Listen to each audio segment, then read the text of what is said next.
Добился. Абдулрахиму Гитагазову удалось установить новый мировой рекорд по упражнению планка. Прежний мировой рекорд в 9 часов 30 минут принадлежал австралийцу Дэниелу Скелли и продержался чуть больше года. Стальные мышцы и характер позволили молодому ингушскому спортсмену с первой попытки обновить, казалось бы, невозможное достижение.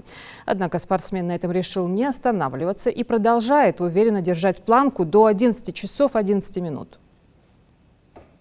Мы задали время, так как Рахиму 11 лет, он хочет, чтобы 11 часов 11 минут.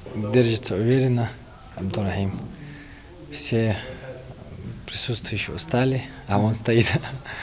А так нормально идет, он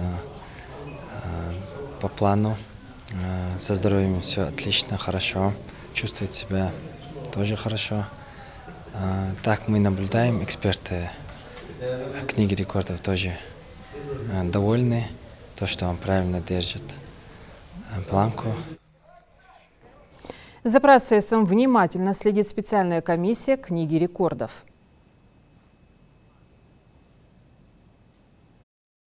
Нарушения учитываются, естественно, есть регламент установления рекорда. На данный момент таких нарушений, которые аннулируют рекорд или прекращают его установление, не наблюдалось.